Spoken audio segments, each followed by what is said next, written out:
En 2018, un cargo affrontant des vagues de 9 mètres au large de la Caroline du Nord a perdu 70 conteneurs lors d'une tempête. L'un d'eux transportait 2700 kg d'acide sulfurique, un composé capable de provoquer de graves brûlures chimiques et même la cécité.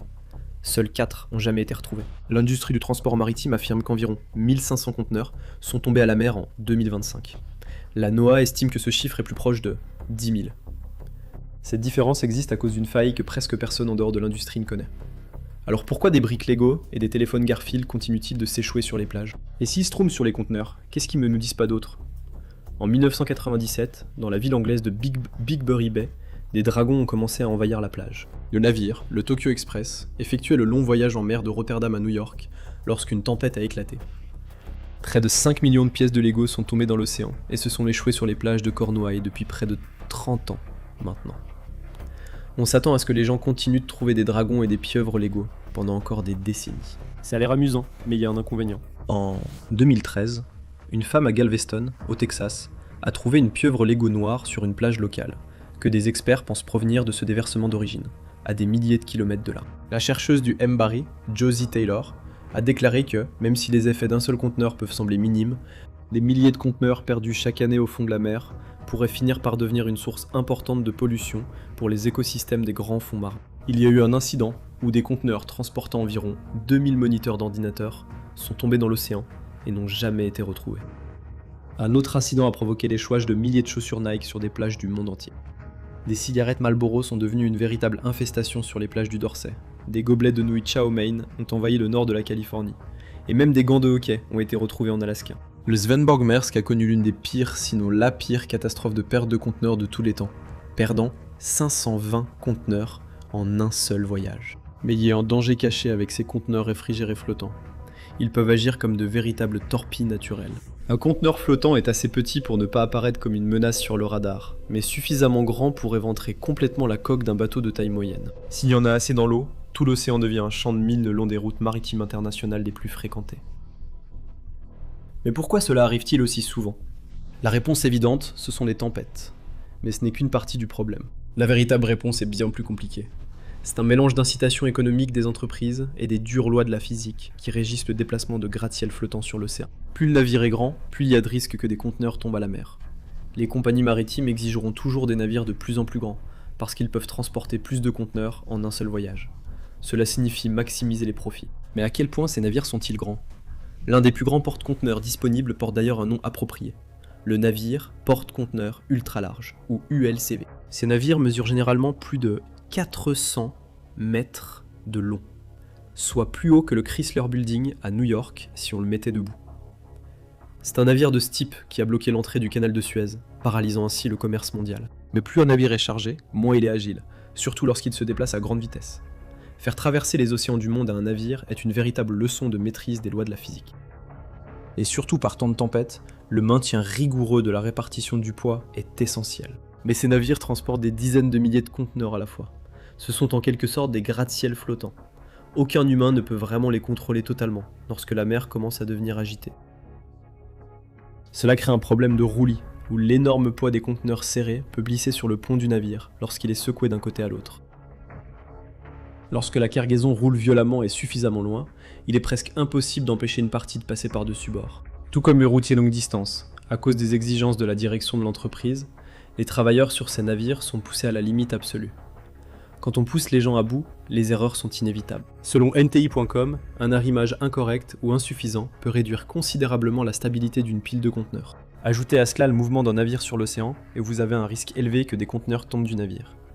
Et il devient compréhensible à quel point il est difficile de contrôler ces situations quand on réalise à quel point certains équipages sont réduits. Pour vous donner une idée, l'un de ces porte-conteneurs ultra larges, transportant plus de 20 000 conteneurs, peut être exploité par seulement 25 personnes.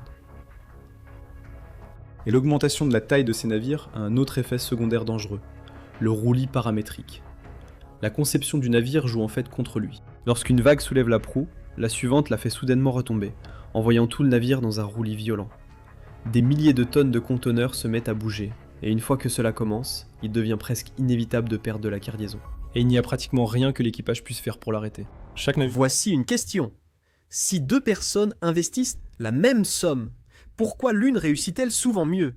Ce n'est pas une question de chance. Tout commence par deux mythes, auxquels des millions d'investisseurs croient encore. Démystifions-les avec le sponsor d'aujourd'hui, Mintos.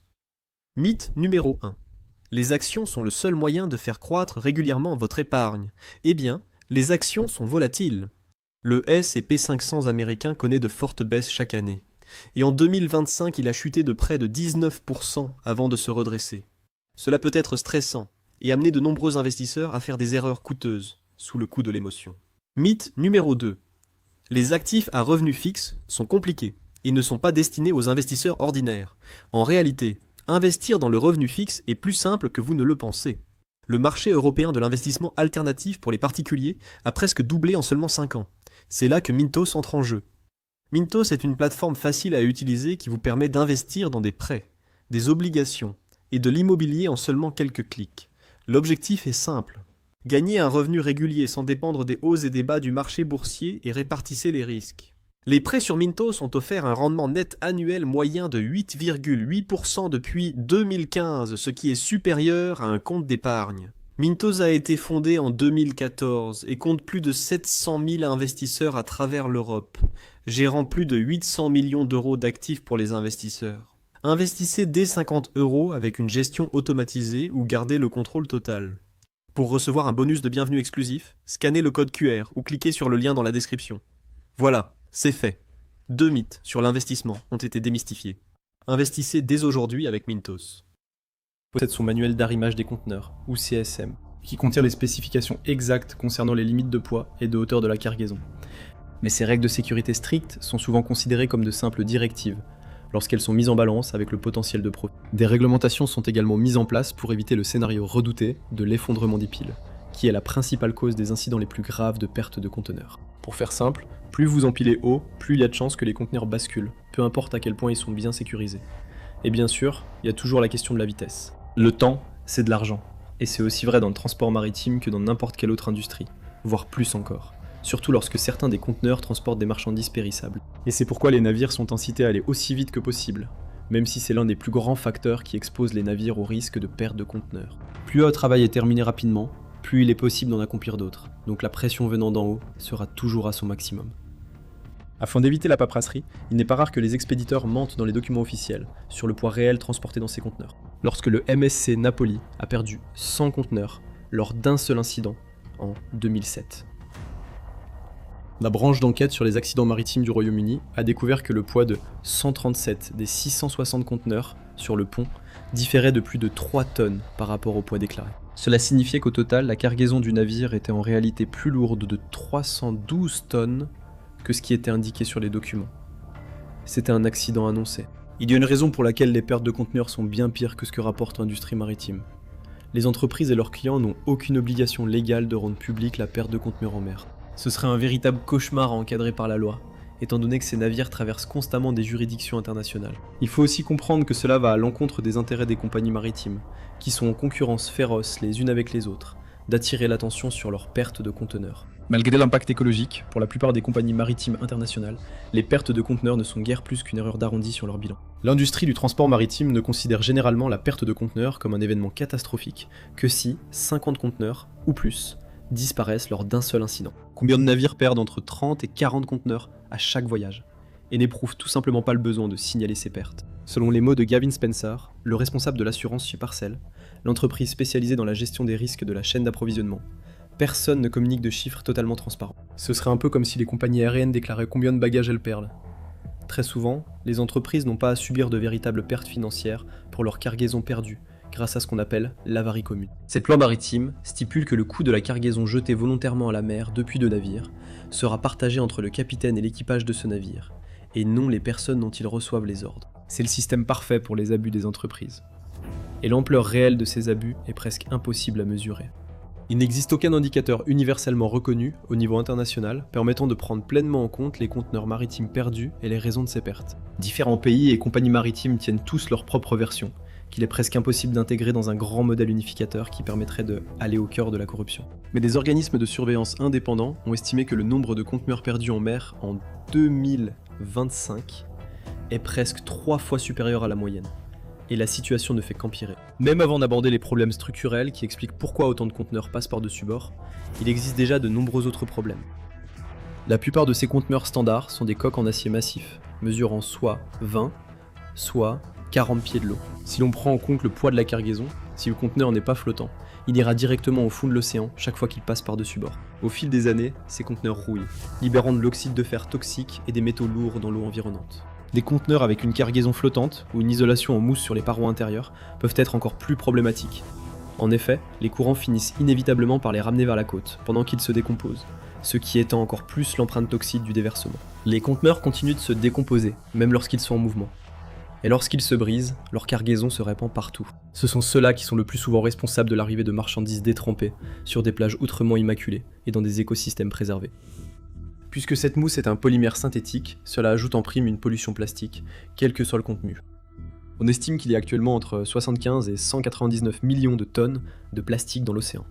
Et les experts prédisent que cela pourrait atteindre des niveaux catastrophiques. D'ici 2040, cela pourrait contaminer chaque écosystème océanique de la planète si rien n'est fait à ce sujet. Incidemment, certains océanographes affirment qu'il pourrait y avoir jusqu'à 12 000 conteneurs d'expédition non réclamés en train de rouiller au fond de l'océan. Le biologiste marin Andrew de Vogler, du sanctuaire marin national de la baie de Monterey en Californie, a déclaré que ce n'est pas parce que cela semble, on ne le voit plus et on n'y pense plus, qu'il n'y a pas de vastes conséquences environnementales. Nous laissons des capsules temporelles au fond de la mer, de tout ce que nous achetons et vendons, qui restent là pendant peut-être des centaines d'années.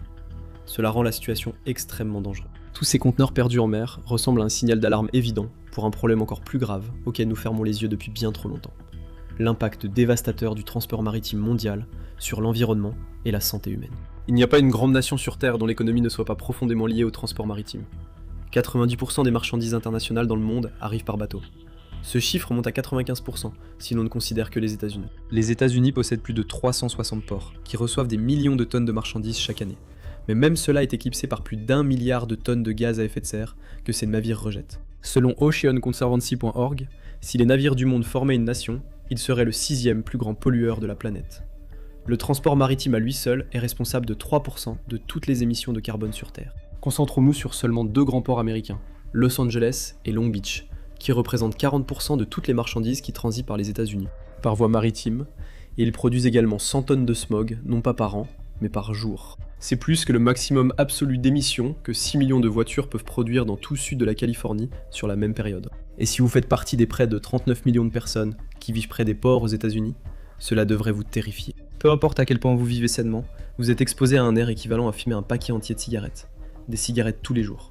Votre santé, votre vie, sont sacrifiés ici au profit de l'industrie du transport maritime. Ils tiennent l'économie américaine à leur merci, et vos poumons sont considérés comme des pertes acceptables. Encore en 2024, certains rapports ont suggéré que les émissions de l'industrie mondiale du transport maritime sont responsables de 250 000 décès prématurés et de 6 millions de cas d'asthme infantile chaque année. Et lorsque vous regardez sous l'eau les écosystèmes complexes qui permettent à toute vie sur Terre d'exister, vous voyez un tableau encore plus sombre en ce qui concerne l'impact du transport maritime sur la planète que nous appelons notre foyer. Les bruits constants de basse fréquence des énormes cargos traversant l'eau créent un cauchemar de pollution sonore sous-marine, qui peut perturber la communication de tout, des poissons jusqu'aux baleines. Le rejet des eaux de ballast peut complètement bouleverser la délicate biodiversité des environnements marins, en introduisant des espèces invasives provenant d'autres parties de l'océan. Les déversements, les microplastiques et le découlement de produits chimiques peuvent blanchir des récifs entiers et tuer des milliers de poissons. Mais est-ce que quelque chose sera fait à ce sujet, alors qu'en 2023, il y avait 1,5 tonne de transport maritime par an pour chaque personne sur Terre? C'est peu probable. Même si les entreprises et les gouvernements sont aveuglés par les flux d'argent sans fin du transport maritime mondial, nous avons toutes les raisons de nous inquiéter de ce qui arrive à l'océan ici. L'océan couvre plus de 70% de la surface de notre planète, et il est responsable de la régulation de la chaleur à travers le monde, en plus de produire la moitié de l'oxygène dont nous avons besoin, et d'absorber 30% des émissions mondiales de carbone. Près de 10% de la population mondiale, soit 680 millions de personnes, vivent dans des zones côtières de basse altitude. Bien sûr, il est facile de sourire en voyant des objets étranges s'échouer sur les plages, mais ces communautés sont aussi en première ligne face aux catastrophes naturelles et à la montée du niveau de la mer. C'est exactement le problème que le transport maritime mondial aggrave chaque jour, et vous n'êtes pas à l'abri des conséquences de cela, même si vous vivez à l'intérieur des terres. 37% de la population humaine vit à moins de 100 km d'une côte. Comme l'a souligné un article préoccupant des Nations Unies, l'avenir de l'humanité dépend de la protection de l'océan, qui change rapidement. Les produits de la mer représentent une industrie de 90 milliards de dollars. 121 millions de personnes pratiquent la pêche de loisirs dans le monde entier. Les produits de la mer représentent environ 20% de toutes les protéines consommées par l'humanité. Si ces écosystèmes disparaissent sous nos pieds, attendez-vous à des conséquences allant de hausses de prix extrêmes à une famine de masse qui tuera des dizaines, voire à des centaines de millions de personnes dans le monde entier. C'est un problème grave et catastrophique. Et la cruelle ironie de tout cela va en réalité aggraver le problème des conteneurs maritimes. L'un des principaux facteurs des incidents de transport maritime qui envoient des conteneurs dans nos océans, ce sont les conditions météorologiques brutales de l'océan Pacifique. Les changements climatiques causés par l'homme s'aggravent, et nous connaissons actuellement les vents les plus forts du Pacifique Nord depuis 1948. Cela ne fait qu'empirer avec l'augmentation du trafic maritime, alors que la demande croît dans un monde de plus en plus connecté. Une enquête menée par The New Yorker a également souligné la nature opaque et inquiétante du monde des conteneurs maritimes. La plupart des équipages des cargos n'ont aucune idée de ce que contiennent les conteneurs qu'ils transportent. Les agents de la douane et de la police aux frontières non plus. Un seul conteneur maritime peut contenir 5000 boîtes individuelles. Un seul navire peut décharger 9000 conteneurs en quelques heures. Il est presque impossible d'inspecter plus qu'une infime partie des conteneurs maritimes dans le monde. C'est une aubaine pour les cartels de la drogue, les trafiquants d'êtres humains et les terroristes, et un cauchemar logistique pour les personnes chargées de les inspecter. Et c'est exactement ce qu'est le problème croissant des conteneurs tombés à la mer. Un cauchemar. La question à laquelle nous n'avons même pas de réponse est: comment sortir de ce cauchemar? Vous voulez en savoir plus sur les bizarreries de la navigation internationale? Découvrez pourquoi les navires de croisière sont enregistrés au Liberia, et d'autres faits insolites sur les navires de croisière. Ou regardez ceci à la place.